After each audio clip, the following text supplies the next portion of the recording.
2023 was the year of every watch manufacturer trying to push out at least one GMT watch, and Bulova is no exception to that.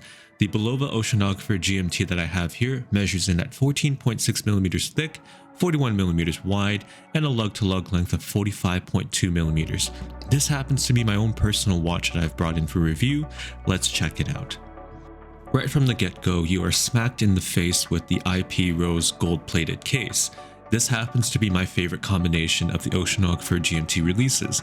It comes with the Miyota 9075 movement, good for 42 hours of power reserve, beats at 28,800 vibrations per hour, and so far it's been a very accurate movement, measuring at around 4 to 5 seconds per day in my example. It's a true traveler's GMT.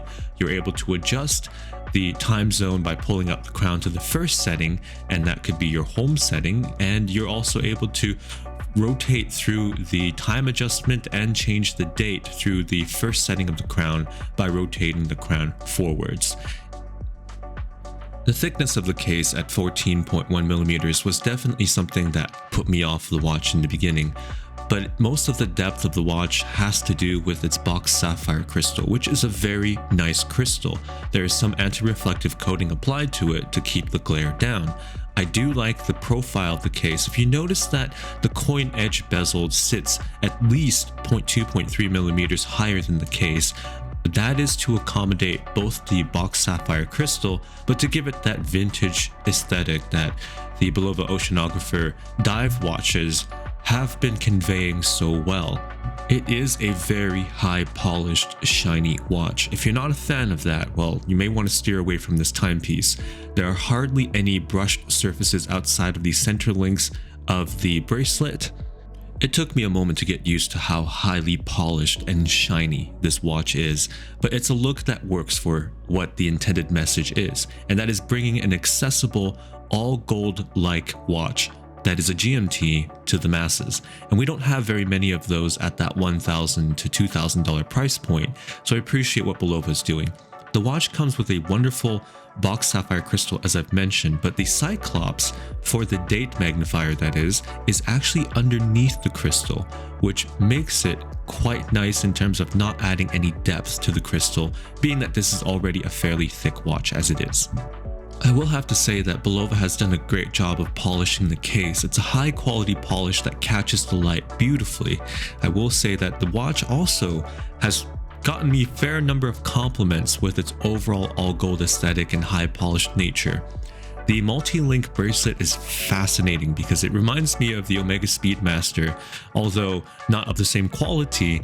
It is very nicely appointed with a quick release end link, and the clasp itself, I wish it could use a couple more micro adjustments. It's a little bit deceiving too, where you would expect screws, and they look like screws for the links to be removed. However, they're actually pins that are set into the bracelet, and trust me, I struggled with this.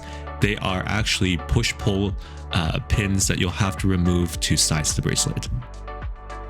The multi-link nature of the bracelet lends to a visually striking appearance that is well matched with the rest of the watch. If you think of a GMT watch and a compromise for a Jubilee that is in the Rolex flavor, I think this is it, especially for those that are budget-minded.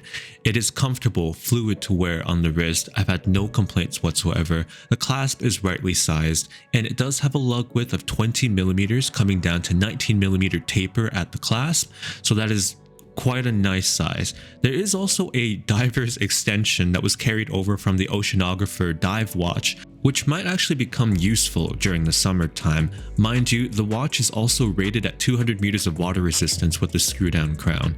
I think overall the execution of the bracelet, the clasp, it does stand to be good quality. Though I wish the case back was more decorated. You have this very inexpensive looking case back that is a screw down case back, mind you, with Japan movement, China band on the back. Bulova still has some ways to go with making their case backs a little bit more eccentric. But one could argue, you're going to be wearing the watch, you won't see the case back, so it's not that big of a deal. The relatively short lug-to-lug width of this watch indicates that it should be quite comfortable on the wrist. 45.2mm is compact by modern standards. My wrist size is about 6.5 inches all the way around, so it should wear and fit quite nicely on a variety of wrists. Mind you, if you got a wrist that is smaller than 6 inches, you may struggle a little bit to wear this watch, but I feel that if you've got a wrist up to 7.5 inches, this watch would look great and right at home. I really do enjoy wearing this piece, partly in comfort of the bracelet and how the case is nicely weighted to match the bracelet too. At 144 grams in weight with the bracelet and the case, it wears like your modern dive watch should. It feels like your modern dive watch, partly because it's based off of the Oceanographer Devil Diver. Accompanying the watch is a root beer-like bezel that has 24 clicks, indicated for 24 hours. It's a bi-directional bezel at that. The insert is the confusing part. Lots of media outlets have indicated it's a gloss-like bezel insert. The Oceanographer Devil Diver has an acrylic insert. I wouldn't be surprised if this is acrylic as well. I'd caution you not to strike the bezel insert against any hard surfaces if you value keeping this watch clean and new looking. Working through the bezel, it is quite confident. In fact, it's almost a little bit too tight of a bezel to rotate all the way around. Now, this watch retails for $1,850 Canadian. That's $1,850 Canadian in my market here where I live. That is a tall order to ask for a Bulova. Are they rightfully okay to ask that amount? And I'd say it depends on the person who's asking. It is a great looking timepiece, but the devil is in the details. So let's take a look at how it holds up under the macro lens.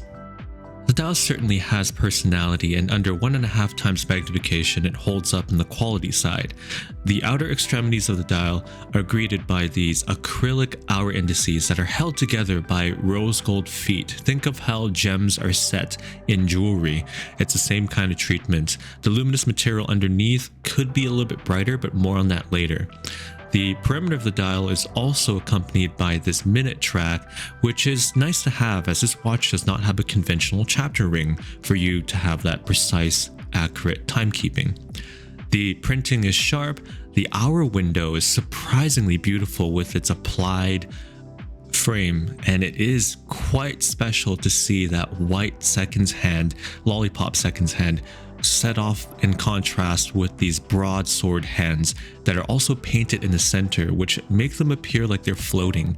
It is visually striking, this dial. In every sense of the word, I am impressed. Initial lume reactivity is good, as for most watches that are lit up with a black light in the first few seconds. The bezel is also lumed as well, which is something I didn't mention, but it's a little bit faint.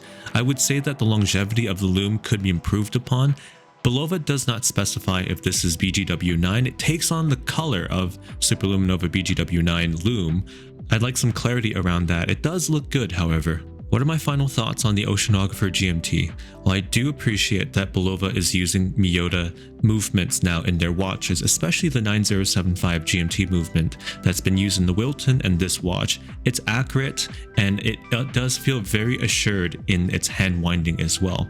Now, at $1,850 Canadian, is this a tall order to ask? Well, I'd say it depends on who's asking. Personally, if you catch this watch on a sale, it is well worth the price of admission. The bracelet is extremely comfortable, the fit and finish is great, the movement is fantastic. There are a few competitors, however, at that price point. You're looking at Seiko Marine Master 200 GMT, that is a direct competitor, and beyond that, well, I'll let you decide. Thank you so much for watching. Join me for the next video, and if you like today's video, please consider subscribing.